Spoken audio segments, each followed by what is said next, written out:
pintu itu jagat resik-resik.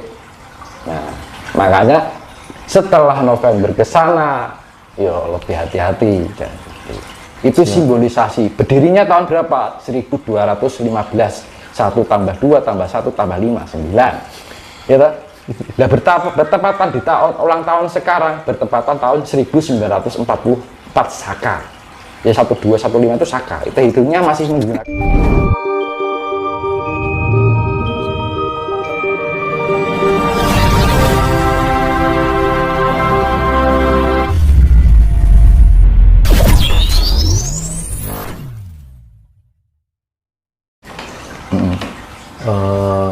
Dengan tadi menyebutkan pusar bumi ya, kan banyak orang bilang pusar bumi itu di sini, misalnya di Jawa atau di mana, di Mekah atau di mana lagi. Nah itu kalau menurut Mas Tino sendiri, pusar bumi itu ada di mana? Ini jagat gede ya, gitu. Ya, Jenengan pusarnya jenengan di sini. Nah itu tempat apa? Dulunya. Plasenta. Nah, jenengan tercipta dari sini, terbentuk gitu. Iya. Ya wis teman. Yang menjadikan wujud jenengan kan mergoskop ini. Nah, pusat bumi itu ketika dia yang dinamakan pusat bumi itu adalah tempat di mana pertama terciptanya kehidupan. Di mana itu? Yang namanya Wukir Mahendra. Oh, iya. Wukir itu adalah gunung, ya kan? Mahendra diambil dari Maha dan Hendra. Maha itu adalah kekuasaan, sifat penguasa. Hendra itu adalah raja yang agung. Maka Wukir Mahendra itu diartikan raja dari segala gunung. Lah kenapa terciptanya gunung itu? Karena suatu pembentukan itu tekanan suhu dan mahmaya dari perbumi akhirnya terangkat munggah, akhirnya meletus der, ya kan? Nah ini kan makanya dari ini lahir toh mas, metu lahir itu. Iya. Makanya dibilang di dalam pewayangan sang yang manik maya atau dewa siwa itu pertama singgah mendirikan kerajaan, dibilang kerajaan itu harus bagaikan rumah. Pertama di Wukir Mahendra itu tadi. Itu siloka meneh tak uncek iki. Gitu. Lahar tekanan, akhirnya kan terbentuknya gunung kan karena tekanan. Iya. Ora teko gunung Mahameru jeglok. Lah kuwi cara bodhone wong nek dihapusi ya manut wae zaman saiki kan ngono lho. Gak masuk akal. Iya. Karena terjadinya kejadian alam semesta itu berdasarkan proses alam. Betul. Tidak instan. Apa jeglok mak blur dadi gunung kae lucu. Sing jegloke sapa kan. Gunung, nah akhirnya tekanan dek kan lahari dewa siwane iki metu ber. Nah dedeknya pertama kerajaan, makanya kerajaan pertama ketika Siwa mendirikan kerajaan itu di Wukir Mahendra, Wukir bumi, gitu, maha kekuasaan. Hendra adalah raja yang agung, makanya Gunung Lawu itu adalah rajanya gunung sedunia. Makanya terciptanya manusia pertama di dunia adalah di Gunung Lawu yang disebut Meganthropus paleojavanicus. Dan hewan tercipta pertama juga di situ. Hewan apa? Hewan pertama yang tercipta. Hewan. Ya itu tadi. Nah, hewan laut itu di dasar laut. Karena apa? Gunung Lawu itu dulu dasar laut. Iya. Dulu itu Gunung Lawu itu permukaan yang mahma yang sangat kuat sekali. Makanya dibilang pusar ini kita terasup oleh makanan dari ibu kan dari pusar kita. Gitu kan. Nah, di saat itu tercipta hewan-hewan suhu panas. Tercipta partikel akhirnya turun hujan. Jadi proses pendinginan dulu kan ada musim pertama musim panas tiba-tiba musim dingin yang kayak es, zaman es. Tercipta hewan-hewan laut. Akhirnya bumi itu naik ke atas, duduk, terus jadi ledakan, keluarlah Siwa mendirikan kerajaan. Itu simbolisasi. Akhirnya dengan jatuhnya lahar ini, kan tanah menjadi subur kan, terjadi pelapukan, kesuburan sampai pertumbuhan lumut pertama itu kan prosesnya berjuta miliaran tahun. Iya. Akhirnya tumbuh hewan. Nah, gitu. Siap. Makanya kan bisa dibilang bambu gajah itu asalnya dari bambu. Bambu yang melengkung ini terbentuklah, dia berjuta-juta tahun terbentuklah partikel yang disebut hewan itu tadi. Makanya kan dia bilang pusering bumi itu ya ada di Ukir Mahendra atau gunung rajanya gunung. Makanya di Mahameru itu bukan rajanya gunung, itu Maha itu adalah kekuasaan yang paling lah istilahnya. Ya, Meru itu adalah puncak, jadi gunung tertinggi di Pulau Jawa, malah disebutnya Mahameru. Nah, itu yang menamakan siapa ya, leluhur kita. Apa enek gunung cedung aku jenengku iki lho kan mungkin toh, mesti sing jenenge dulu. Nah, leluhur kita itu tahu. Gitu loh. Leluhur kita itu sudah mempunyai spiritual yang tinggi, bisa membaca awal kehidupan di dunia, bahkan bisa meramalkan kejadian yang akan datang kemudian sampai terjadinya kiamat besar. Makanya ilmu Jawa itu yang dibilang itu ilmu sastra Jendro Hayunirat, dibilang ilmu wadining bumi. Ilmu wadining bumi itu ya istilahnya kita mengetahui kerahasiaan Tuhan. Makanya ilmu sastra Jendro itu dibilang ilmu tan wonten malih, tidak ada ilmu yang lebih dari itu. Karena leluhur kita itu terus gak usah gawe kitab jane iso kan, ini nggak mau kan gitu kan, dia lebih menggunakan realia. Nah, makanya ya dibilang pusering bumi itu ya Gunung Lawu itu sendiri. Gimana kan Ukir Mahendra artinya raja dari segala gunung. Ini yang terakhir Mas Tinus. Saya sendiri akhir-akhir ini kan seringkali secara tidak sengaja, misalnya membuka HP itu jam pasti angka kembar 0011 2233. Ya gini, itu apa pertanda apa itu? Pertanda baik. Kalau angka kembar kita sering menemukan angka-angka kembar itu pertanda baik, Mas. Jadi kadang-kadang alam semesta itu memberikan kode-kode melalui angka, karena angka itu ya terbentuk dari proses perputaran bumi. Karena kita tidak bisa lepas dari ruang dan waktu, maka terciptalah angka. Gitu.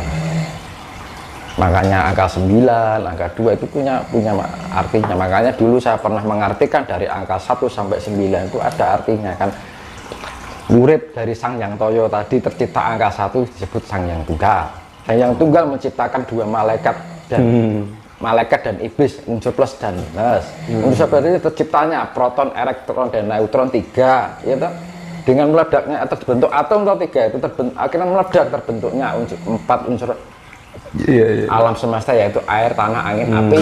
4 unsur. Nah, 4 unsur ini bisa hidup jika dilengkapi yang dinamakan jiwa itu tadi. 5 loh, Mas. Makanya 5 anasir semesta itu air, tanah, angin, api, angkasa.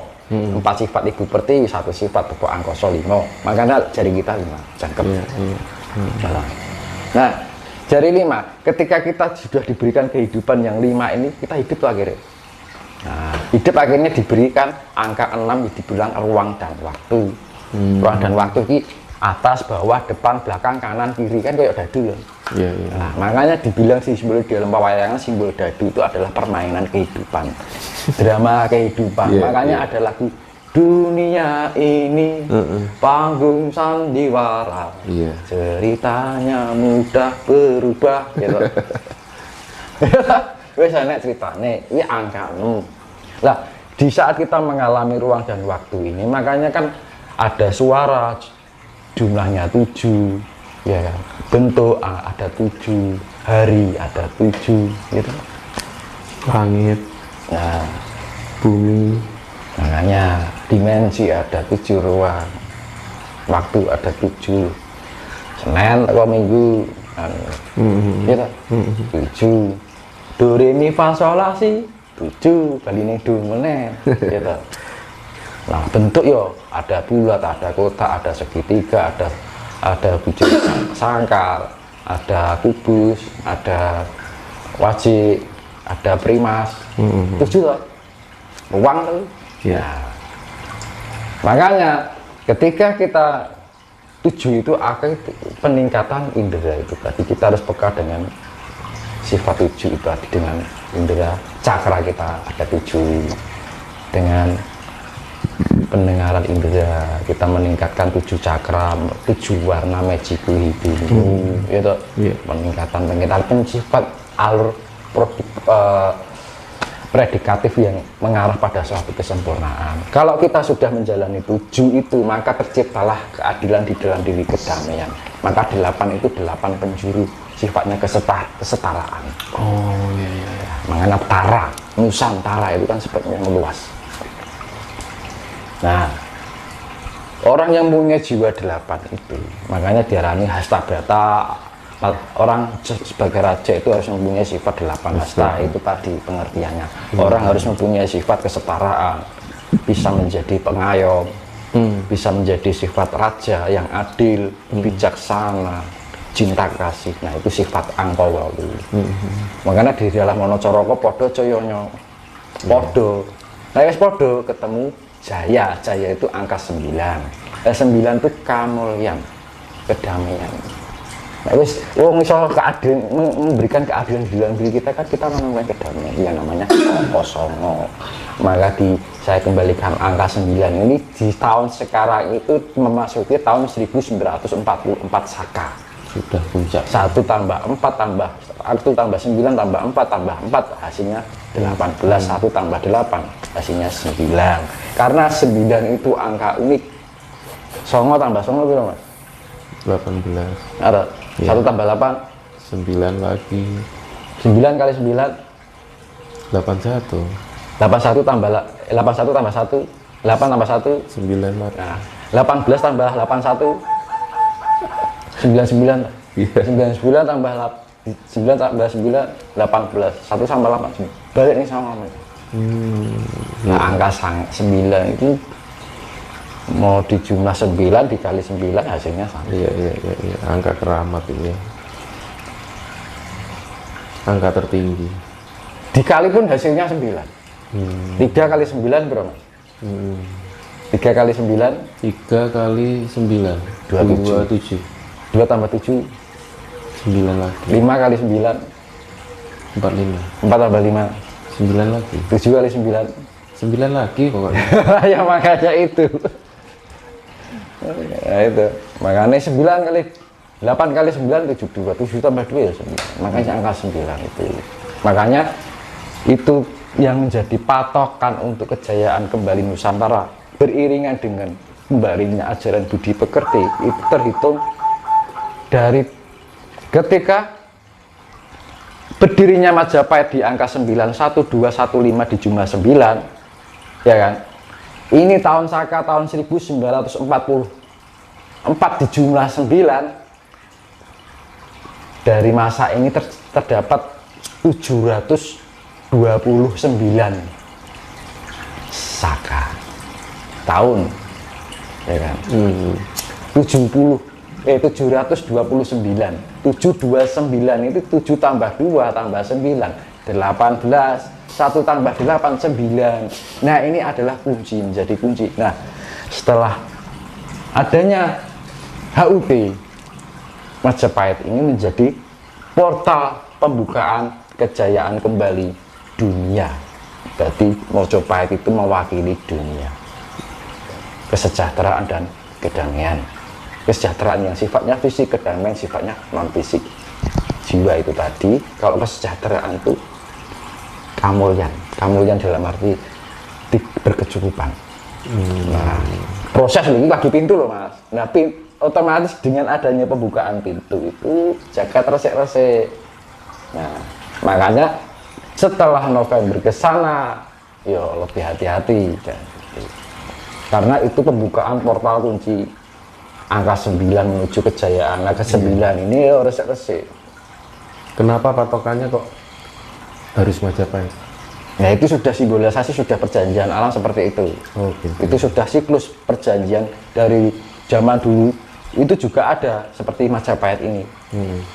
Makanya Surya Majapahit itu disimbolisasi ini 8 dewa, tengahnya Siwa. Gitu Mas? Songo. Ya, ketika kita berada di 8 penjuru, yang 9-nya lah diri kita sendiri. Nah, simbolisasi ini seperti itu. Nah, makanya Majapahit memberikan simbolisasi Surya Majapahit itu yang 9 dewa, yang 8 dewa. Ada Dewa Indra, Dewa Wisnu, ya kan. Nah, dari Dewa Brahma, tengahnya itu adalah Siwa. Gitu. Nah, itu simbol dari Surya Majapahit. Itu simbolisasi. Berdirinya tahun berapa? 1215. 1 tambah 2 tambah 1 tambah 5, 9. Gitu. Nah, bertepatan di ulang tahun sekarang, bertepatan tahun 1944 Saka. Ya 1215 itu Saka. Itu hitungnya masih menggunakan Saka. Iya. Ya, karena kalender Masehi kan bukan bikinan dari zamannya itu. Iya. Bukan. Sebenarnya kan yang menjikan Aji Saka itu kan makanya dibilang Aji Soko. Makanya kan kalender Saka. Sehingga Aji Soko.